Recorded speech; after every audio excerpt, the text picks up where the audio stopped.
Welcome to Here From Where, a podcast about the journeys that shape us. I'm your host, Chef Andrew Garrett, and each week I'll sit down with incredible individuals who've carved their own paths in health, nutrition, entrepreneurship, sports, and beyond. This is where we dive deep into the stories of determination, resilience, and passion, the moments that brought them here, from where they started. Whether you're looking for inspiration, a spark to start your own journey, or just love hearing amazing stories, then you're in the right place. So grab your favorite drink, settle in, and let's explore what it really takes to follow your dreams.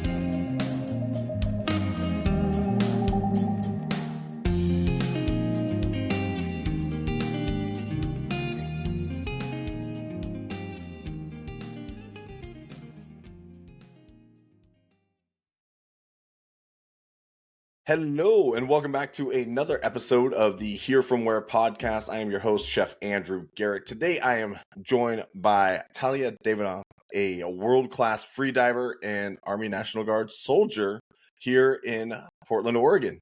Talya, thank you so much for joining me today. I'm really excited to get into your story. How goes it? Well, firstly, thank you for having me. It's always fun to sit down and talk about one's passion. And today, I'm doing well. The sun is out in Portland, something my African skin needs. So I went for a jog bright and early this morning and a gym session after this. But doing well. How are you? Oh, I can't complain a darn bit. I like yourself, I'm enjoying the sunshine. So folks have a little bit of backstory of how I met Talya.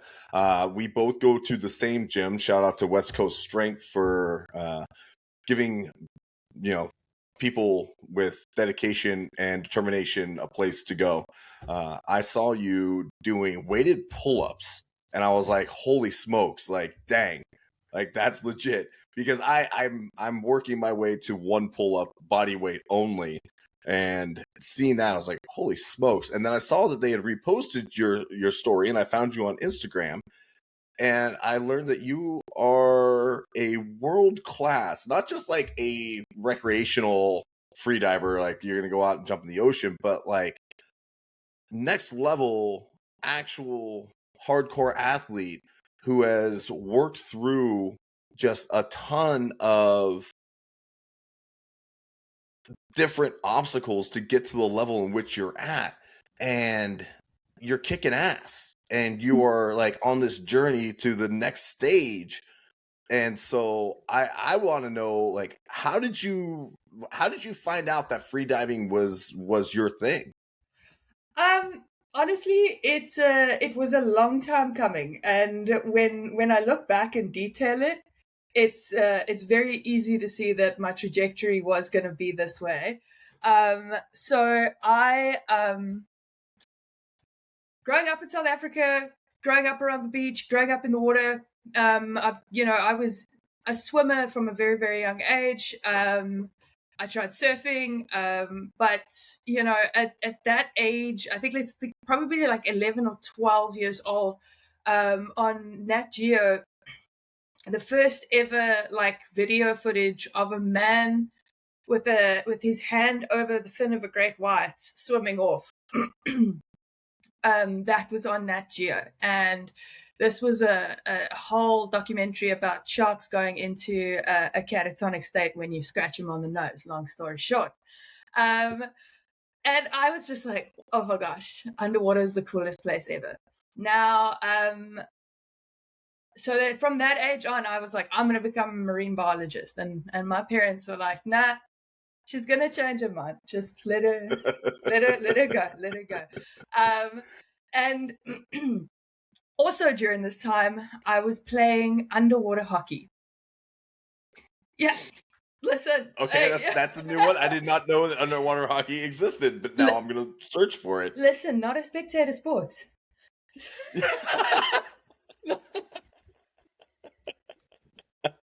Okay. Yeah, so I used to play with my dad. He was the oldest and longest playing underwater hockey player in South Africa. And it was actually, I swear the only reason he wanted to spend this time with me was so that he could spend 2 to 3 hours a week smacking me with a hockey stick underwater and having it be justified. But yeah, so I did that, and then I then went after, we got to university, and then my parents were like, "Oh, marine biology." So yeah, I went and studied marine biology, and then after that, I worked with Michael Rutzen, who was the guy who's the first video of that great white with the diver holding its fin was a guy named Michael Rutzen. And I actually went and I worked with him and the great whites after I completed my university stint. Yeah, so then I used to, Dude. yeah.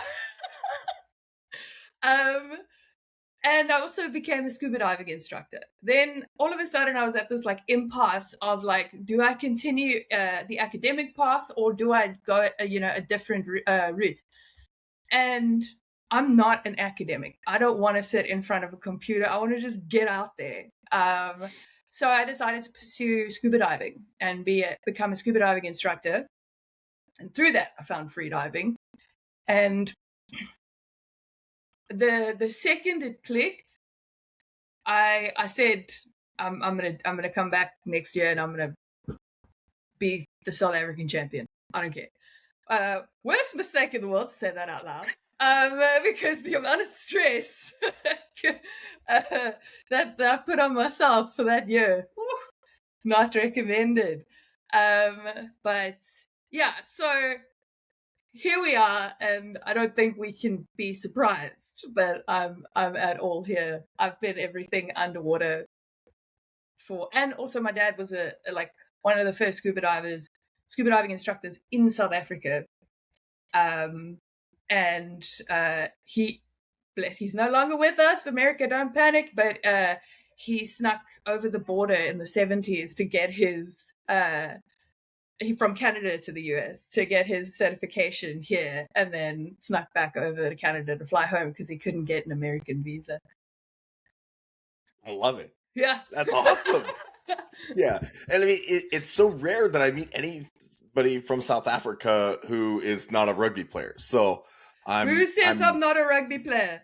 I'm joking. I'm joking. I heard underwater hockey was the first thing I heard. Was underwater hockey. So now, have you played rugby? I mean, every South African at some stage has played rugby, but we all play it as just a fun sport at break time, right? Like growing up. This is you get your shit knocked at lunch period. You come in with a bloody nose, and the teachers are like, "What are you gonna do?" Yeah. Okay. So I mean, my grandfather used to play professionally. Yeah, he was a massive man. My uncle played for a bit, but yeah. But we all grew up playing rugby, loving rugby. I mean, I remember the last World Cup I was watching on my phone in the street in Mexico and screaming. Just like the people always thought I was crazy because I'm just there with my phone. So stressed because it was a very stressful final. But South Africa took it. One of the best I've watched. I mean, what I'm hearing is that athletics run in your family, and you are a part of a generational line of folks who really push themselves outside of the box. And you saw an opportunity to go after something that is like you went from 0 to 100 real fast. Like, I'm a scuba diver. I'm going to become a scuba diver instructor, and then you know what? I'm just going to be the best free diver in South Africa. Like, wow. Yeah. Okay, so take me through that. Do you remember the moment that you thought that? Do you remember the moment that you had that thought? Yes. It was the first. It was the first time I'd done. The first time I ever put a monofin on. I was referred to this swimming coach who his name is Mike Dix, and then he was my first freediving coach, and he's still a very, very dear friend of mine. He's this like 6'3" ex-German Olympian swimmer. And this man just out there giving zero fucks. Like, people used to ask me if I was okay because I'd be crying in the pool all day long. But this was the man. It's what I needed. It's what I needed. Okay. I was not ready, and this man was like, "Yes, bitch, you're not ready. Don't worry, we'll get it sorted." But the first time I was referred to him because no one in South Africa was really talented or knew a lot about the monofin technique. And this was about 6 weeks into me learning how to freedive. And I met with him and I put it on and I swam and I came up and he was so disgusted. And he spent like 45 minutes teaching me dolphin technique with like a swimboard in like the shallow section of the pool, and just rude, just so harsh, and I'm like, I built myself up at this point. I was like, oh, I think I got this, and this man just humbled me immediately. But I had a cry, and then he said, all right, show me how far you're gonna go with this thing now. And I did 100 meters in a 25-meter pool, and with a monofin, turning in a pool, it's another whole story if you don't know how to do it. But I did it, and I came up, and I wasn't gassed, and I was just like, oh, I'm gonna do this.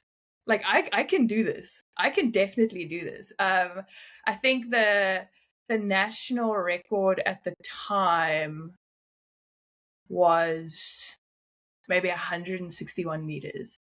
And me with zero training, zero understanding in like the shortest swimming pool, just threw out 100 on day one. So yeah, that was pretty much it was in you. Yeah. Yeah, that's awesome. And it, just so folks understand, monofin versus, I don't know what two fins would be called. Bifin. Dual bifin. Yeah, duh. Not duh. There's nothing straightforward about freediving. Fair. So you're swimming with a single fin. Correct. A mermaid fin. Yeah. And you're swimming kind of like a dolphin. Correct. As best as you can. I mean, some people, yeah. It's an interesting technique. It is hard to get right, but it's not hard to be successful. So sometimes you'll see the worst monofin technique, but it's just the sheer ability of a carbon fiber plated fin that gets you. It's so efficient, so much more efficient than bifins. That's dope. And you realize at that time, you're like, oh yeah, like my goals are achievable, and now I'm gonna push. And so you kind of went through a little bit of a it sounds like your coach saw the potential in you and brought that out in a really like hard way, and that was something that you were receptive to. And I'm the same way, as I'm really receptive to hard disciplined coaching. When I was in the Army, basic training was really exactly what I needed, and I loved it because I was like, oh yeah, you're yelling at me, yeah, I'm in, like, let's go. So that's something that you really responded well to, and then started to find your stride.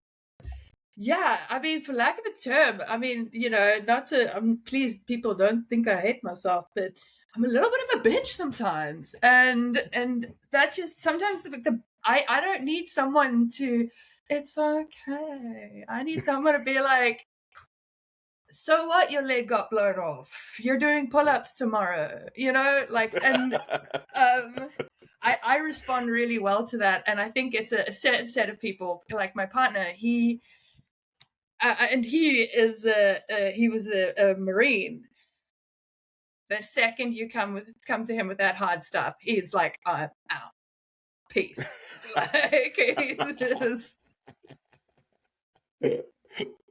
He's like, I did my time. My coach is Mike was. So the other thing that happened was, like, shortly after that, I moved to the Maldives for the year to go and work as a scuba diving instructor, and earn dollars. So I was training. I got permission to train in their pool while I was, working at this resort. But all my training was basically done alone. And then I came back to South Africa a year later and got back in with my coach ahead of the national championship.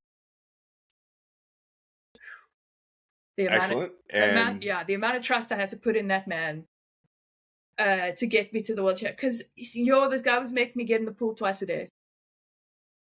2 pool sessions and gym in the middle. I was barely conscious. I'd get up in the morning, I'd eat oatmeal, I'd go to the pool, do my pool session, come home, eat something, sleep, wake up, go to the gym, do my gym, eat post meal, sleep. Like I was for like 6 weeks leading up, I did nothing other than like focus on diving. It was insane. My God. And what age were you at that time? Oh, that would have been 2016, so I would have been 25. Dang. So, and here's the thing that I think that, we have a lot of armchair athletes in the world that, don't really understand the dedication and discipline that goes into, really honing your craft and becoming that next tier. At 25 years old, your peers are out partying, they're having a great time, they're, living their lives. And you've made this decision to push yourself in a direction that other people. Did you find yourself being isolated from your peers and feeling like you were kind of like on an island in a sense? I mean, I was isolated on an island for real. So,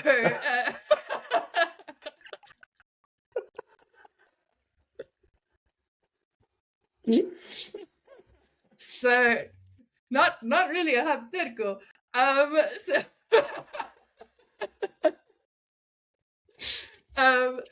I was on this resort in the Maldives, and the island is the resort is the island. There's nothing there. You just worked and then you hid.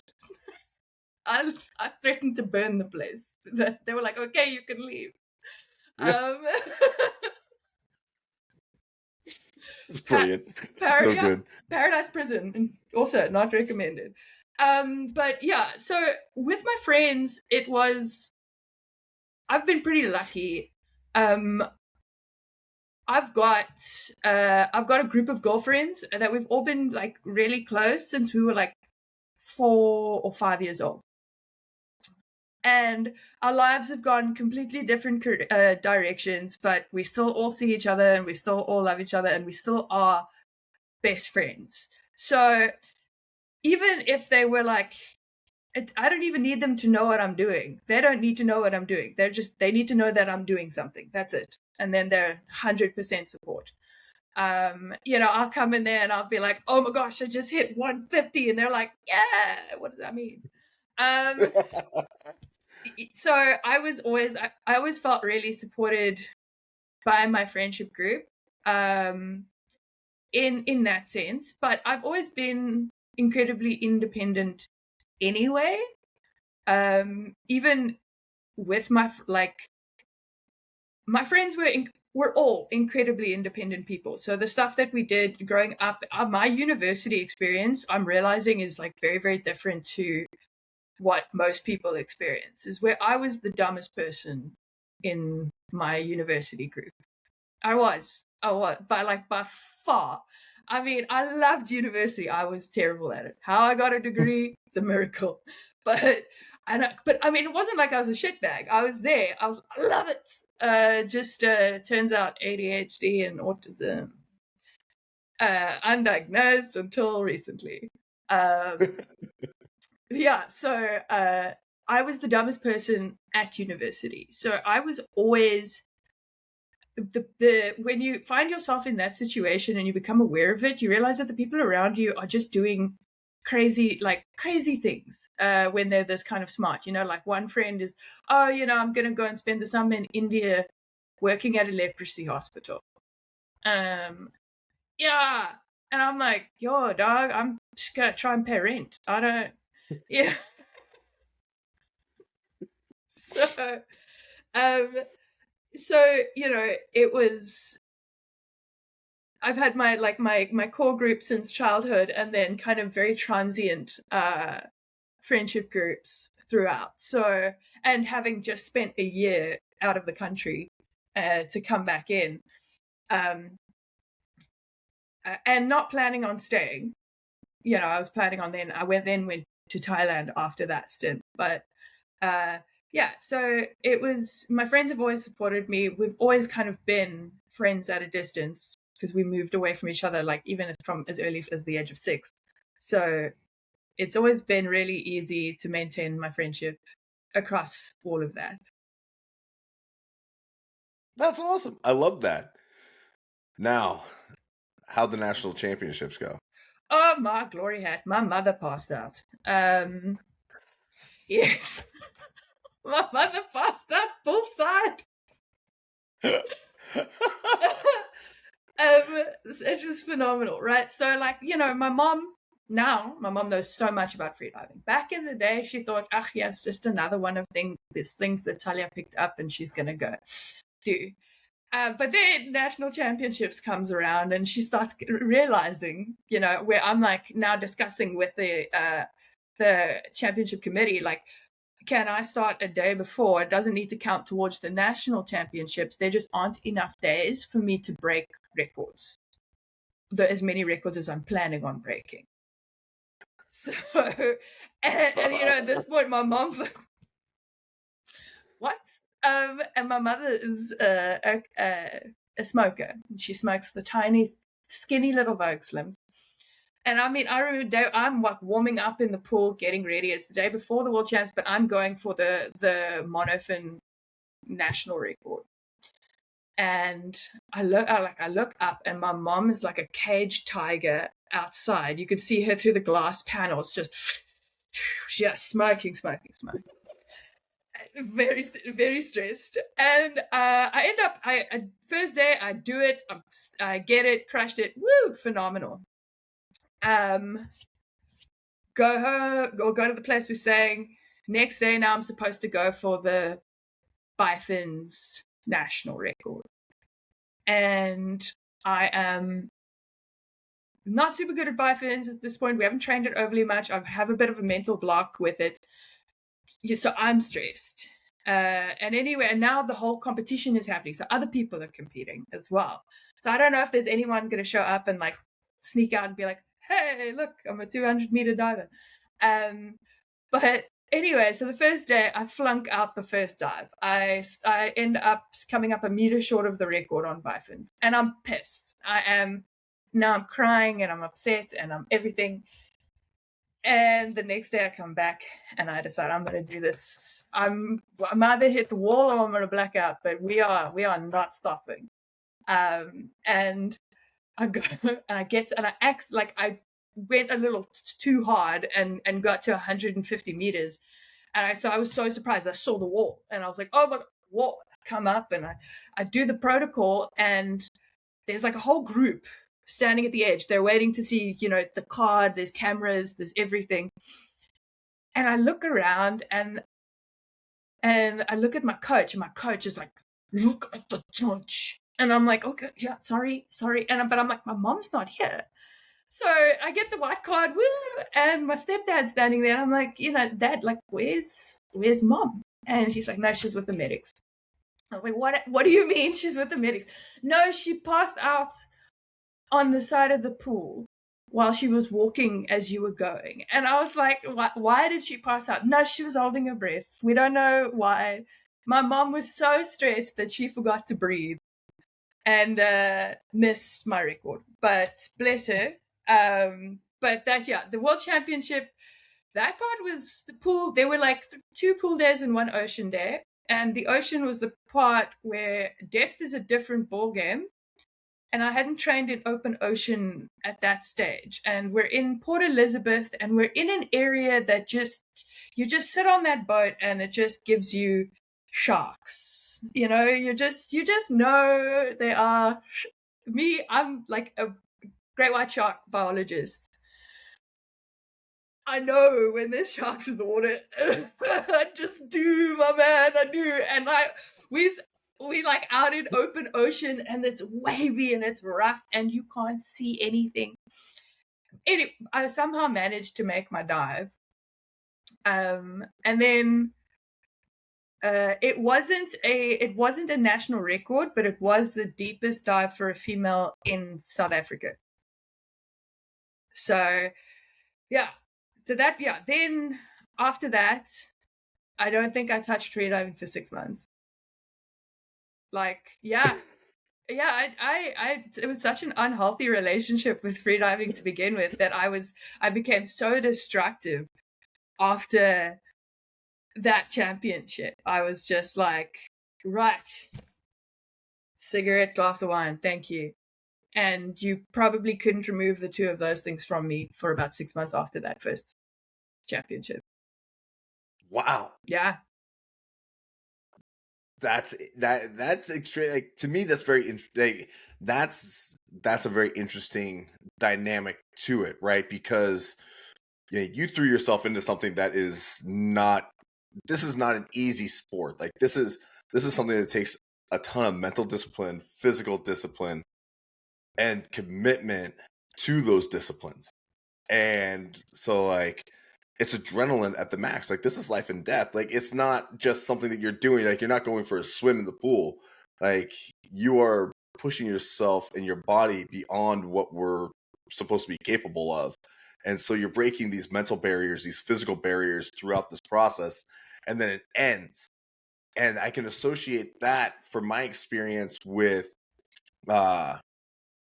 similar to like a combat situation where, like, all of a sudden, like, everything's just quiet and there's this weird calm and you don't know, like, your brain doesn't know how to process exactly what's happening, and it's like, okay, like, how can I get back to that, like I gotta go fast.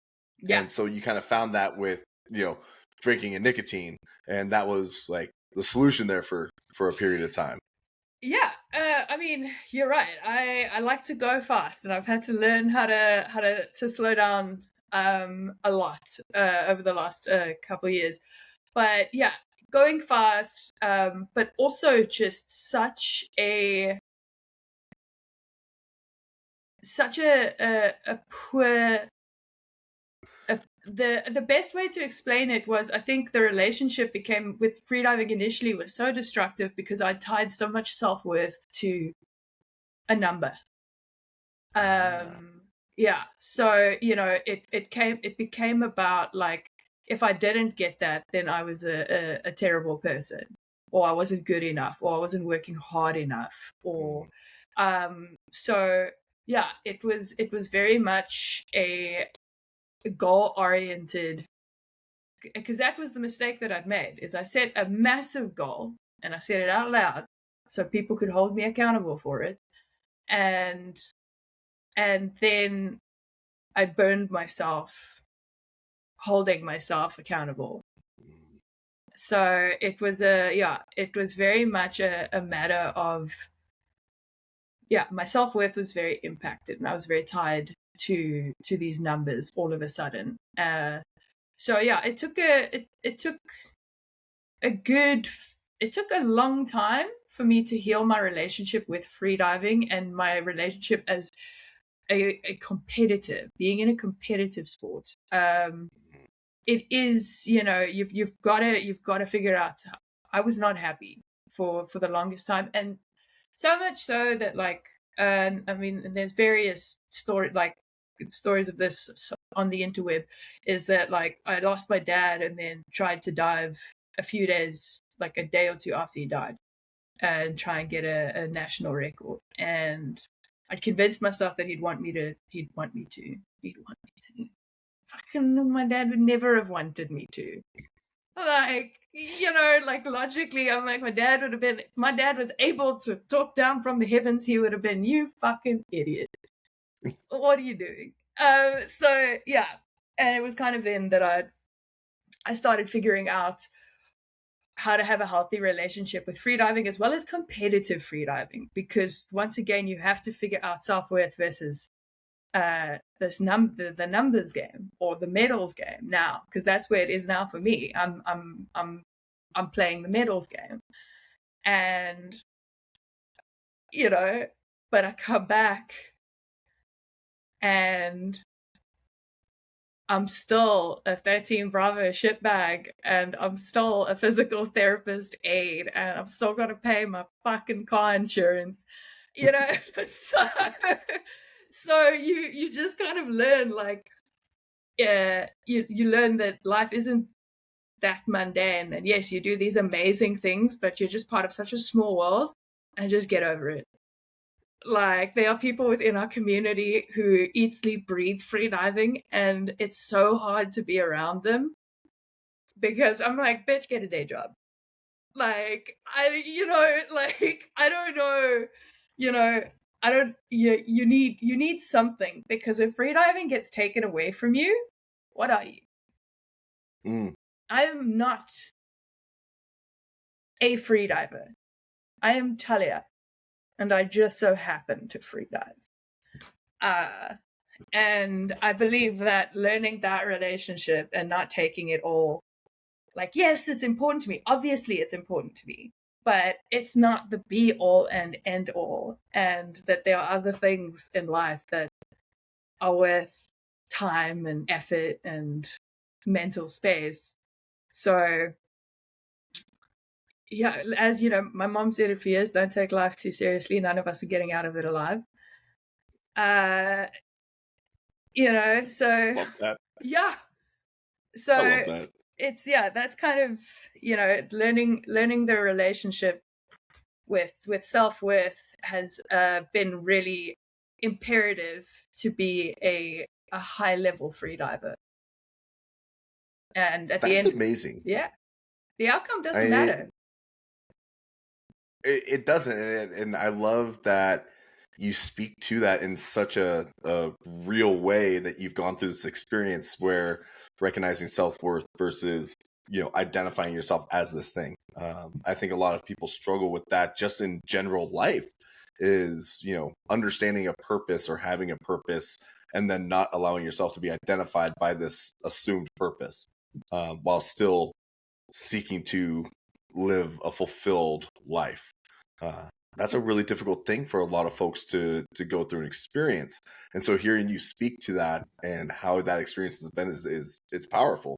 And I think that that's one of the things that really sets you apart from others is going to be your humility, right? It's like that humility is something that you don't see in professional athletes. And whether you like it or not, like, you're a professional athlete, and that's amazing, and like how cool is that you get a chance to experience this duality of life, right? Like the actual duality, but it's the singular thing, is it's you. And that is like, that's awesome, dude. Like, thank you for sharing that. That's phenomenal. And you know what else? I mean, we dove right into this, no pun intended there, but we didn't even talk about what freediving is. I'm just assuming that people that are listening Oh, yeah, you're right. know exactly what freediving is. And like, as you've been speaking, I'm realizing my conception of freediving is a sounds like the ocean freediving is what I'm used to, but there's also in pool freediving. So could you break down freediving for us real quick? And Absolutely. So freediving, at the core, we should look at the term apnea.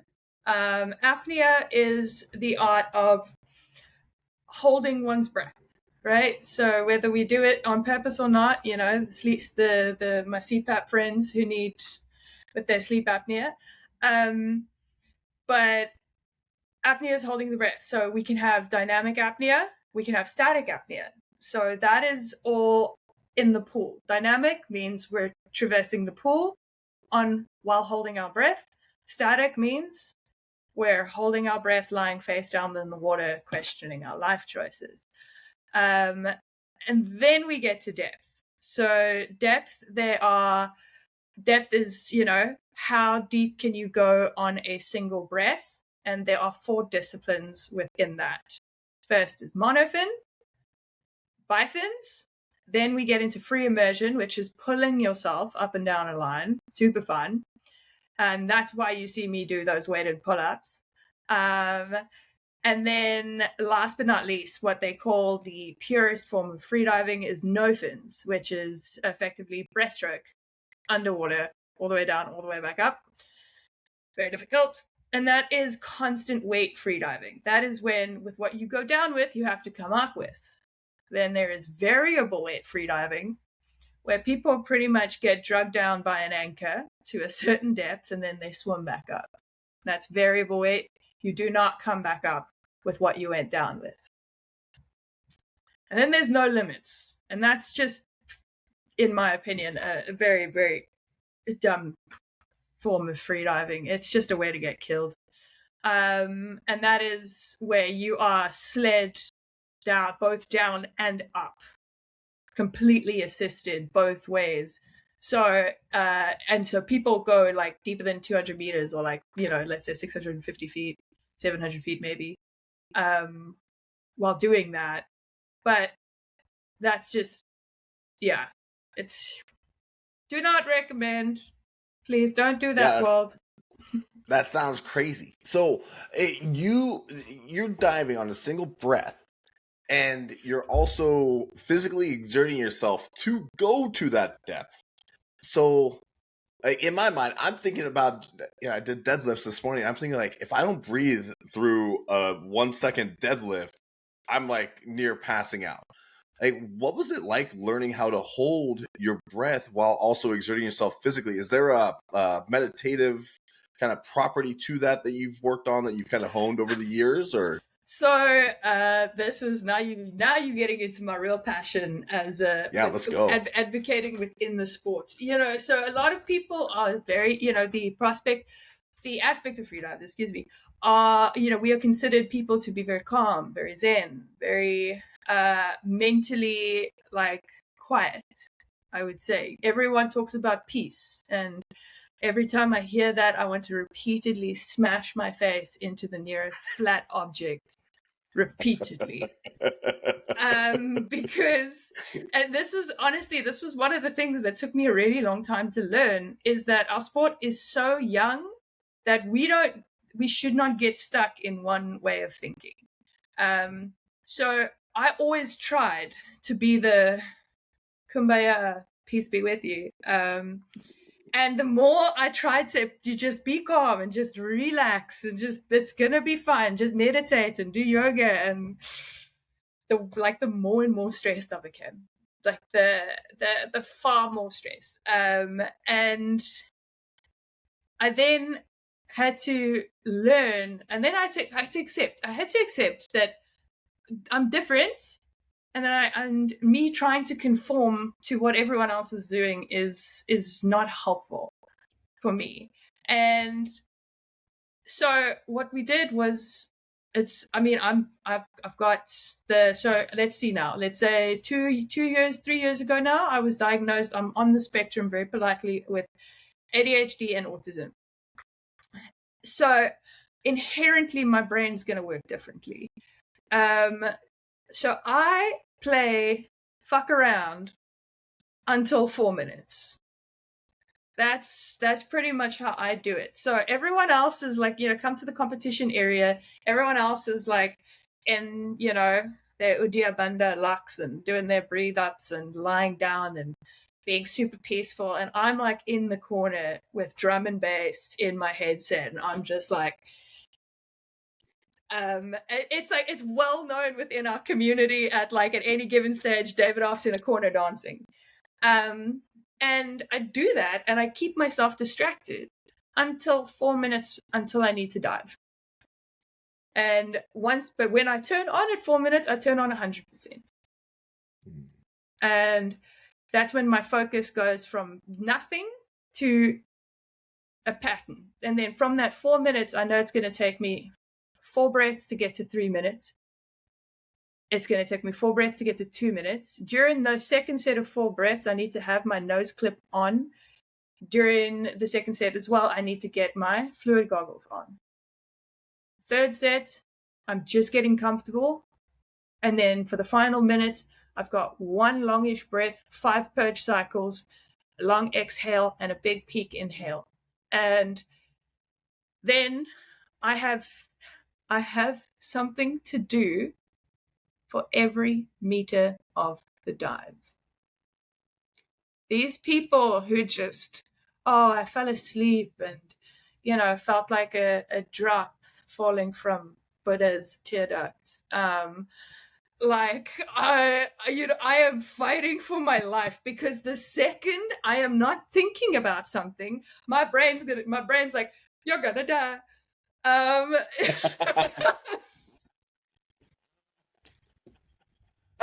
Yes. Yeah, relatable. it's so for me, I have to, like, I can't have that thought. So I count in sets of 8. Um, is it? Am I counting 8 anythings? No, I'm not counting 8 kick cycles. I'm not counting 8 lines. I'm just counting to 8 a million times over. And then once I get to the plate, because I have to focus on pressurizing my station tubes on the way down, and you've got to stay really focused on that, because that's make or break it for a dive. So once and when you get to the plate, you're done worrying about that, because you don't need to worry about your ears on the way back up. Now it's just coming back up. And then I'll normally sing a song to myself on the way back up. I'll hype myself up. I catch myself doing the Samuel L. Jackson version of Nicki Minaj, and they ain't saying nothing. 100 motherfuckers can't tell me nothing. Bees in the trap, bees in the trap. So yeah, I'll do a lot of that kind of thing to distract myself on the way up. And then once I have the safety divers around me and I can see them, then I can then my brain can la la la. But I do need a focus dependent, because if I'm hypoxic, I need to try and do the right thing on the surface to stay conscious. But yeah, for me, it's like distract, distract, distract, distract. And I'm pretty sure that it's not like that. Well, no one else has been very vocal about doing that. And I think it's been very crucial for our community, because I think up until now, there have been a lot of really interesting perceptions of what freediving is and what a freediver is. And it's over the last, let's say, 3 years, that's really been questioned within our community. It's shaken our community. And we have very much like a big divide. It's so much, once again, it's too many people who don't have day jobs. There's so much drama on like, what is a freediver, or what is freediving for me. And my best friend, who's she's she's the American national record holder in no fins, and she's a doctor. She's working on going towards kidney transplants. That's, I feel like, the direction that she's going in. She's probably gonna smack me because I'm being super vague and maybe possibly wrong, but she's saving lives, and you're going, freediving for me is experiencing the kindness and beauty of the world. Yeah. So yeah, our community is very dramatic, and a couple of them need need some more mundane things to happen in their lives. But yeah, So cool. And I love that it's not what I perceived at all. And because the our idea of what I had seen is this really calm, and I myself struggle with I've got the spicy depression, and so I've sought for years of how do I quiet this thing. But a lot of times for me, quieting it means going and lifting heavy things, or going and hiking to a really hot, tall mountain, and just being and counting every single step that I take. 1, 2, 3, 4, 5. And, so hearing that as oh, this is a normal, other people do this. How cool is that, right? yeah, And it's I think it's really important that folks understand that we all push ourselves through these challenges in different ways, and the way that works for you to quiet that thing is okay. And so that's awesome that you're out there, that you're sharing that. Heck yeah, yeah. dude, right on. I I think it's very, because that's the other thing is that like I've also been very vocal about depression and anxiety. I have anxiety. I've got you know like a diagnosis, and people are like, she's doping, and I'm like, yo, if you understood, if you understood, I'm just trying to get back to zero. You guys are starting at 10. I'm starting at -10. I'm just trying to get back to zero. I'm not even trying to get to you. So it's I've been very, very vocal because I think it really cuts a lot of people away from sports is when you think that you need to have this like super clear goal, clear mindset, clear this, locked in, whatever. And honestly, I think there's just so many ways to skin a cat that it's not going to just like a squat is not going to build quads for everybody. Like me with my long ass femurs.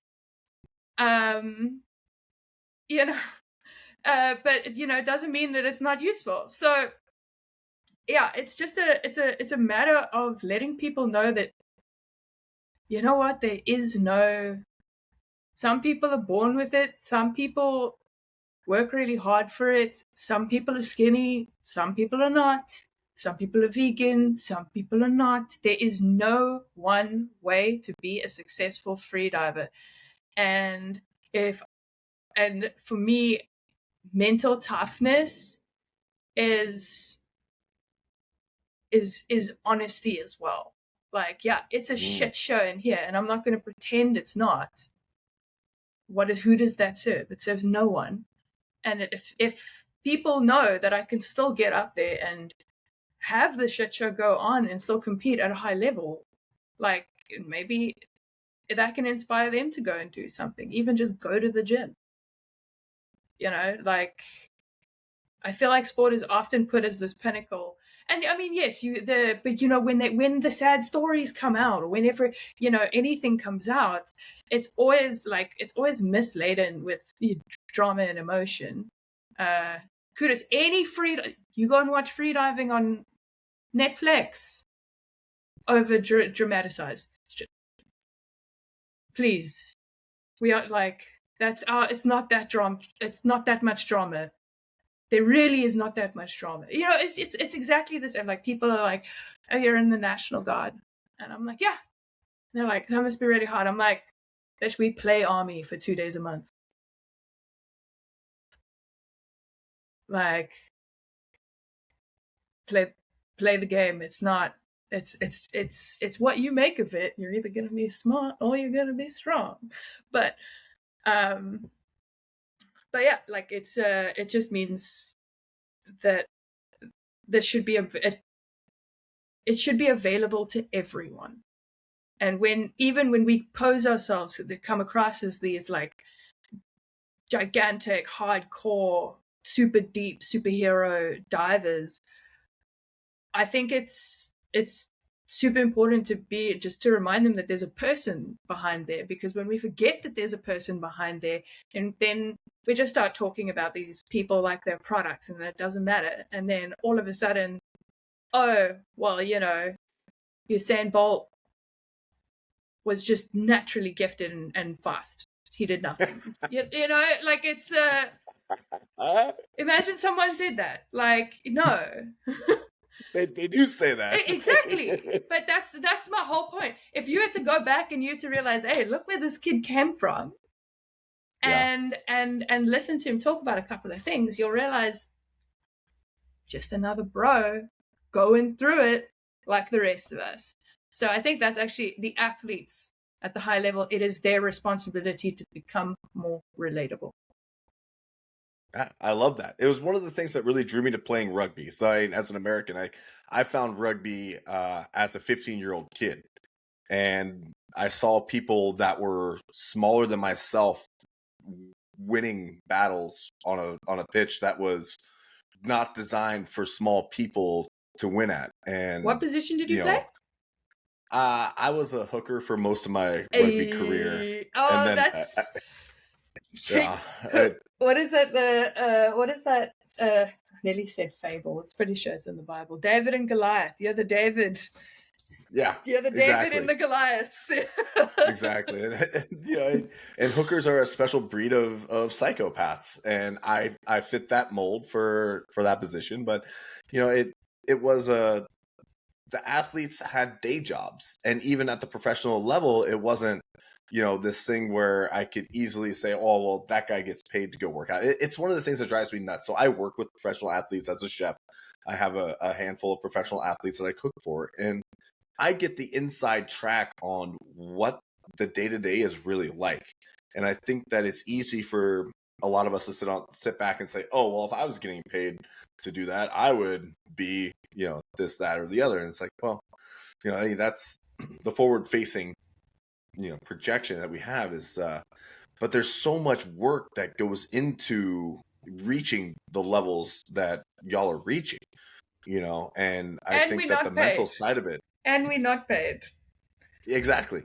And that's the other side of it is like y'all are working towards something that is not a, $3 billion TV contract. This is y'all are doing this, for lack of a better term, love of the game. Like that's truly what you're doing it for. Yeah. And that's so amazing to me. And to have that kind of dedication to it. And then to share your experience beyond just this, oh yeah, you want to dive, like come dive. But being very real is such a great way to invite people to enjoy the sport. I think that that's a very open invitation for folks to understand it and get involved. Yeah, I just think like there's so many misconceptions. There's so many about freediving. And once everyone realizes, I'm like, well, I can say like, guess what? You are physiologically designed to do this. Not just me, everyone and their uncle are physiologically designed to freedive. We've got physiological mechanisms within our body from evolutionary traits, from when we used to be ocean dwelling dickheads.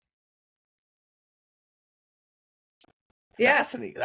I learned about culture in Japan where there is an entire culture of women who dive for shellfish. Yeah, they do. And Do you know why it's women? No, I don't. Because the I know that I read men it. take too much. The women are more conservative. Therefore, the men are not Shocking. allowed. Yeah, right. Shocking. Yeah, the armor divers. But no, even evolutionarily, we've got a couple of things. Let's just say off the bat, from what's the most relatable? When people are stressed, they tend to. You always see it in the movies. That they'll go into a bathroom, they'll splash their face with cold water. There are nerves underneath the eyes, trigeminal nerves, and what happens is when you expose this area to cold water, your body signals that your eyes are about to go underwater, and therefore you need to hold your breath. So bradycardia starts. The heart rate immediately starts slowing down, which is so that's what bradycardia is. When cold, well, that in that sense, bradycardia means slow heart rate. But when water cold touches these areas, the heart rate will start to slow down. And now you understand why we go and splash our faces with cold water is because we're stressed, and unbeknownst to us, we're not even thinking about it. We're slowing our heart rate down. Another thing that happens when we get into the water is called peripheral shunt. So blood will move from our, and I'm going to get in trouble for this because we say skeletal, but skeletal, if I must, from our skeletal system into our abdomen area. And that blood comes in to support the organs under pressure. So we get that. And then aside from that, we get something called a splenic contraction when we hold our breath. So that's basically, the spleen is where all the red blood cells go to get decomposed after 100 days. The average red blood cell life, 100 days. So when the body is signaled for apnea, the spleen will contract, pushing out any red blood cells that it has in it. And because basically it says right now we need more buses on the road, so because we need to pick up more oxygen.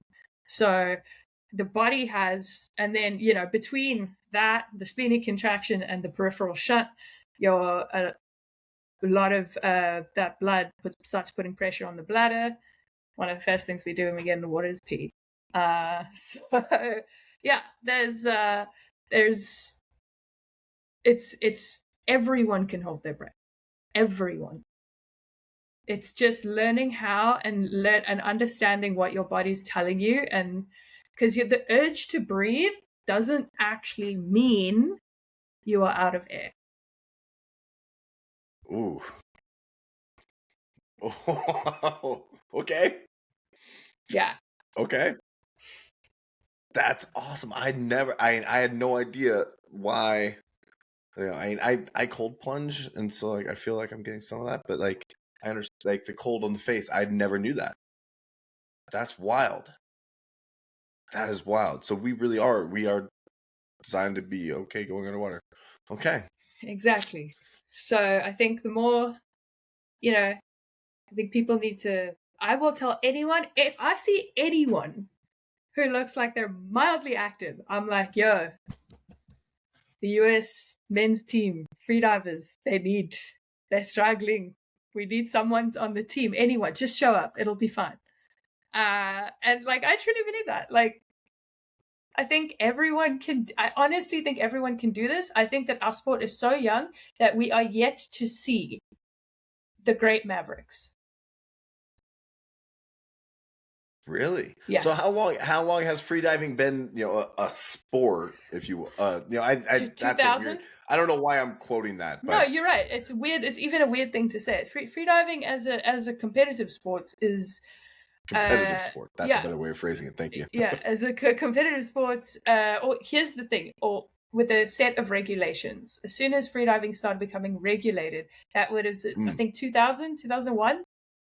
Oh wow. Yeah. Yeah. So it is very young. Correct. Yeah, super young. Dang. Yeah. So what were people doing before that? Well, they were diving for fun and yeah, they were diving. Like, I mean, there were competitions held in Italy every year, but there was no technique. There was no bros were just hyperventilating, swimming down, and the goal was to like pick up sand at the bottom. And yeah, so it was. I think then enough people had started doing it because people were shooting fish more than anything. Spearfishing is so big.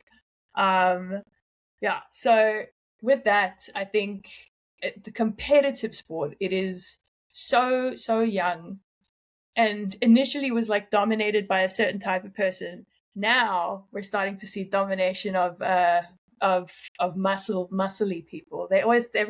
Up until now it's been like super skinny, super flexible, possibly vegetarian.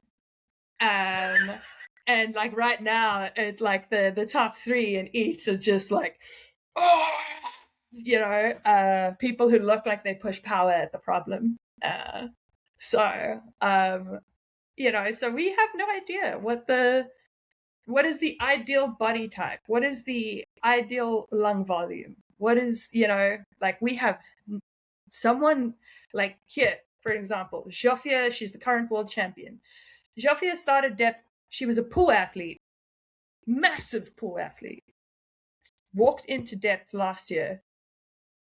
Has already broke the world record in training for free immersion. And she's going for a world record after having only been a depth freediver for 1 year. Dang. So that's wild. Yeah, that's we're at a place where and it's such an interesting place to be, because that's where the crazy divide is. There are people who inherently think, oh, I've been doing this for 10 years. If you're better than me, you cheated. and they hate somehow, like, because the sport is so small and tight knit, somehow people believe that you had to earn your spot, like, through blood, sweat, and tears. And you can't, like, as a scientist, you can't look at that. Like, you can be like, I'm so sorry your feelings got involved, but, like, physiologically she gets it. Her body can do it. We know she's got the legs and she's got the lungs. She proved that in the pool. Someone just taught her how to equalize, and she's got the mental game of a fucking rhinoceros. I don't know. Like, Joffy's an absolute tank, and she's been there for a year. And I'm telling you now, there's at least 60% of, let's say, women within our sport who believe that she's doping. And I'm just like, y'all, she's just good. I'm sorry. She's better than you. She's better than me. Like, I've been in it for a while and she just came in, and I'm just like, congrats. That's amazing. Yeah.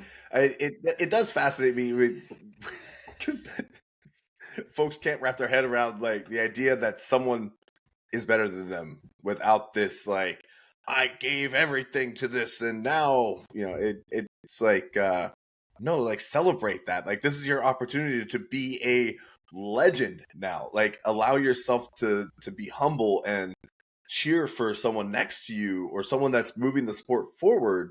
It would just seem so much more practical to me. And I also have a hard time wrapping my head around, because I'm a smash Hulk smash sport guy. Like, doping to me is like, get big, smash rock. I can't imagine how, like, even doping would be helpful in Listen, going. So, like, no one has good answers for this, but they've banned benzos because they think that we were taking benzos before dives, and I'm like, bitch, I'm taking benzos before panic attacks. Do you think I will be able to bring myself back up? Can you imagine me benzo halfway down? good night. Bye. Yeah. Like, it's the fucking insanity of it. But yeah, there's I am yet to understand right now. Oh, here's a good one. Here's a good one. Yeah. What's this drug that's banned now, that they just banned? Sildenafil, Viagra. Oh. Yeah, because it's a vasodilator. Oh, yeah, less Listen, vascular constriction. listen. My ears have nothing.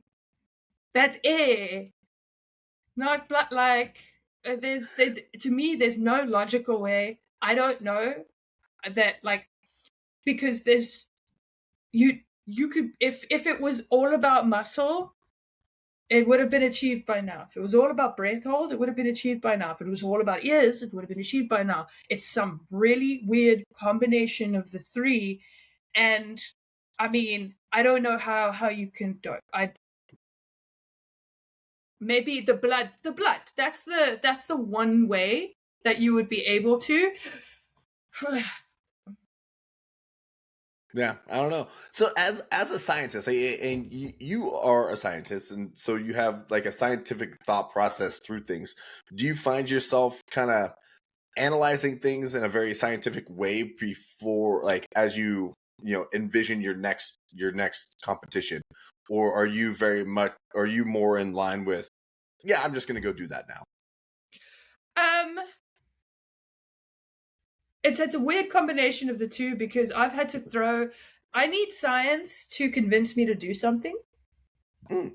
Oh yeah, yeah. You couldn't convince me to rest for 3 minutes in between a set until you showed me the science. I'm like, 45 seconds. Come on, I gotta go. But like, it took me like the 3 to 5 second rest, the ATP, the whole thing. Like, once I understood it, I was like, now I can rest and disassociate for 3 minutes at a time, no problem. But I need science to show me before you're gonna make me do something I don't want to do. Mm. So along with that, and my coach is this Croatian dude. I mean, he's just got the world record for the longest, like, oxygenated breath hold. I think it was like 29 minutes. Yeah. And they were just in Russia diving under, like, 3 foot of ice, and like, this guy is insane. This is my coach. This Vito is the he's the type of coach that I need. But he's also like, he's incredibly scientific. He works constantly with universities. He's always like, we're always posing questions, and he's always running tests. Like, the first time he got decompression sickness, and that's the bends, and that's very dangerous. And with freedivers, it's very dangerous when it happens. And Vitamir knows this. What does Vitamir do? He goes, well, the first thing I did was, like, I totally knew what was happening. So I started to walk over to the oxygen, and I sat down, and then I started doing a bunch of neurological tests, because, like, I wanted to see exactly where and how I was affected. And I was like, you're assuming your brain was working to begin with, dog. And like, so that's the type of coach that I have. So when he tells me to do something, I do it. I don't really ask questions, because I'm pretty sure he's put himself in the situation to test it. And that's what makes him one of, like, I would say the most successful freediving coach within our industry ever. That's amazing. Yeah. That's wild. And yeah, that hits on another thing you said earlier, is like the trust that you have in your coaches. Because like, you have to be able to trust these folks, and to have that kind of trust, and then just blindly, I mean, it's faith, right? It's blind. It's blindly believing something that you don't understand, but you know that it's going to be okay because you've got this back. Yeah. That's amazing. Yeah, no, that's awesome. He's I've the trust that I mean, but he's showed up every time. You know, if you're down, you're down on a, let's say, like, 260-foot dive. I'm on a 260. It's not a shallow dive. I'm focused. I'm doing what I turned around at the plate, and he's just there with his GoPro, and I'm like, what are you doing down here? Like, you should stop at 120 feet, not come down. And then there was one day where he just straight up decided that, like, my dive looked too easy.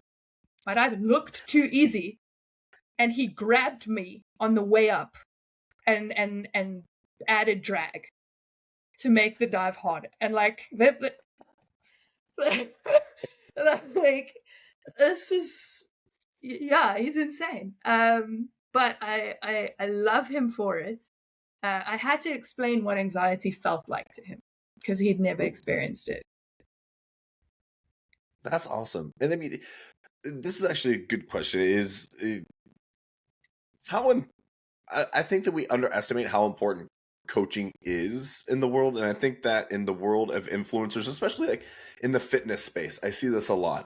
Christina, my wife, is, she works with a coach, and it took her a really long time to find a coach that really fit her goals. And I think that we get thrown in this idea that, you have to choose the most popular coach, and this is, they're popular, so choose them.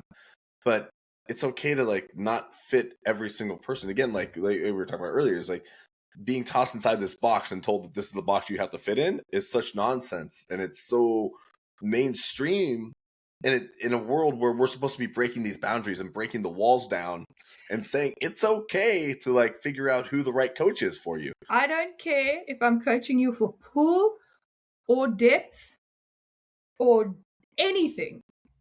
By the time I'm done with you, you will be able to do a pull-up. I believe that everyone needs to be able to do a pull-up.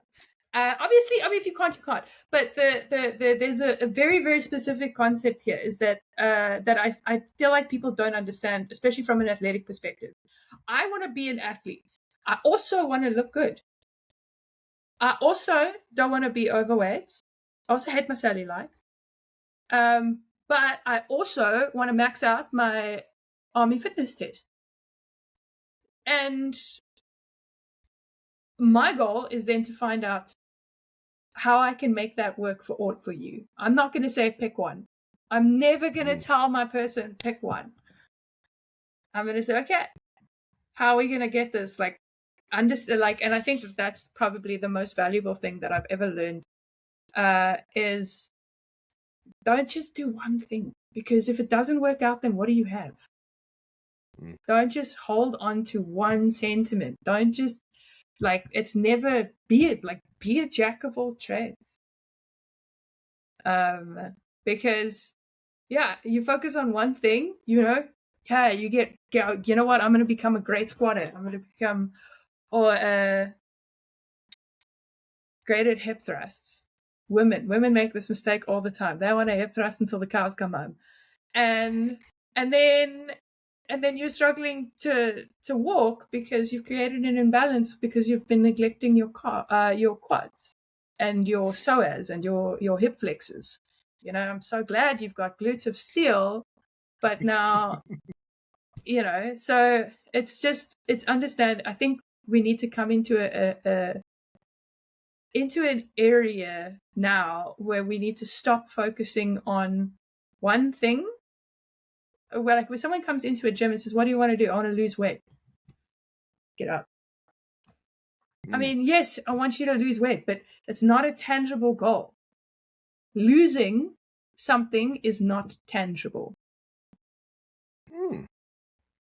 So we've got to make something tangible because it's measurable. You've got to have something measurable. So whenever I say I want to lose weight, I'm like, okay, what else? You know, have you done push-ups? Do you ever want to be able to do a push-up? Do you have a 1 mile? Do you want to be able to run a 1 mile in certain time? We need to set a myriad of goals along the process, in order to achieve the true long-term goal, which is the ability to train for the rest of our lives.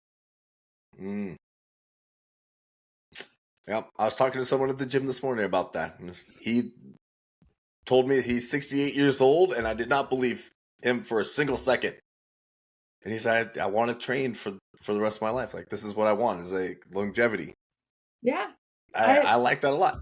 I personally, like, for me, when I go to the gym, like, I have a myriad of goals of, like, you know, my achievables, my stretchables, and let's fucking goes.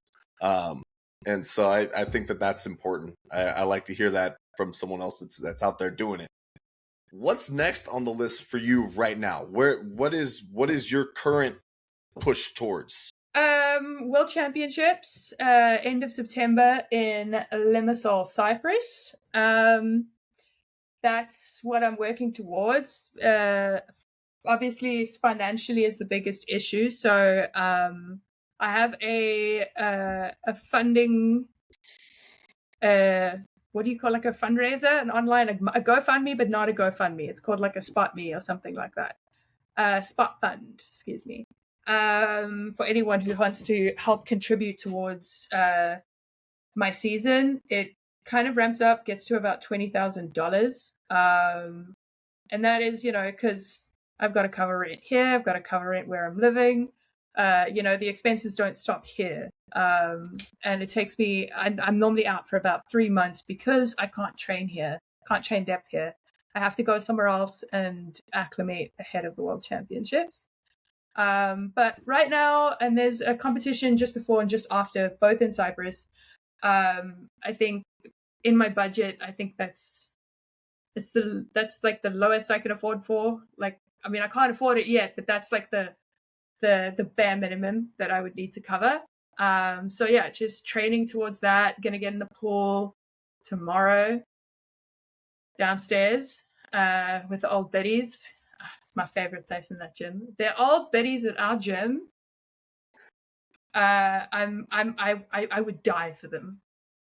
I would wait at the bottom of the stairs for 20 minutes while all of them come out from that class that they take.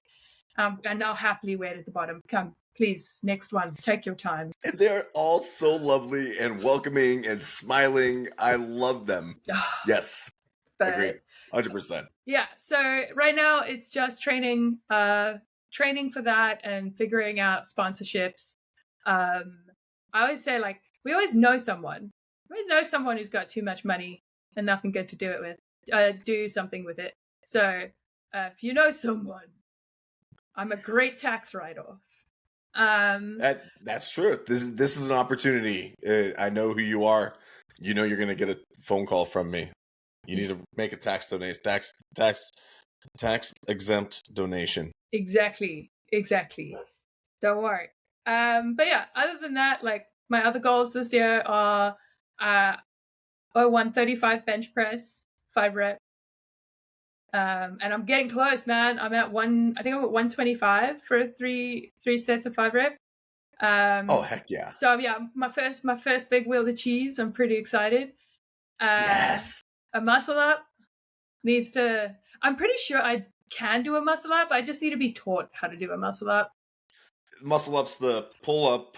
Yeah, and then you go over. Okay. Yeah. And then yeah, I think those are like my two major. And then 300-pound deadlift. I'm waiting on that. I'm getting close. Heck yeah. Yeah. Well, for a 5 rep, like I think I don't worry about single reps for me. Like right now, like I'm 280 for a 5 rep, so I'm pretty sure that's a single 300-pound. Oh yeah. Hey, if you're 5 rep in 280, yeah. Just for one, that's easy. Yeah. Yeah. Exactly. Right on. Yeah. So right. yeah. I am very excited to watch this adventure, and I definitely am just so happy to have met you and to hear your story and to hear the depth of you, not just the outside, but the depth. And I think that that's so important to hear. And thank you so much for sharing it with us. I look forward to more. This is gonna be awesome. I appreciate it. Thank you so much. Absolutely. And where can people follow along? I'm going to post everything in the show notes so everybody knows where to find things, but like Instagram, TikTok's a thing people do, Facebook, it's weird. So it's going to be Instagram and byproduct Facebook.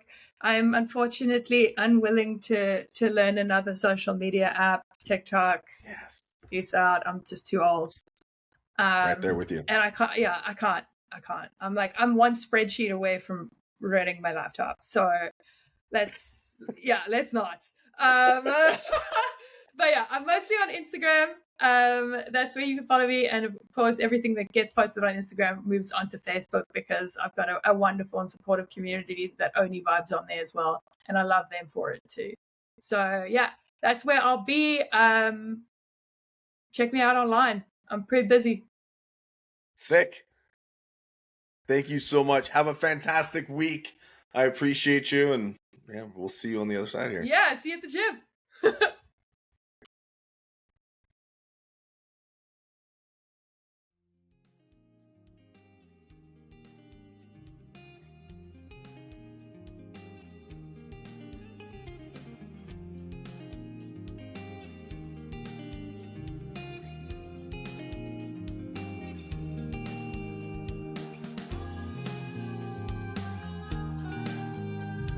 That's it for this episode of Here From Where. Thanks for tuning in, and if you enjoyed the conversation, be sure to subscribe and leave a review. A huge thanks to Justin Pitaleski for the music and sound production, and until next time, keep exploring, keep learning, and keep moving forward. All the best, and happy cooking.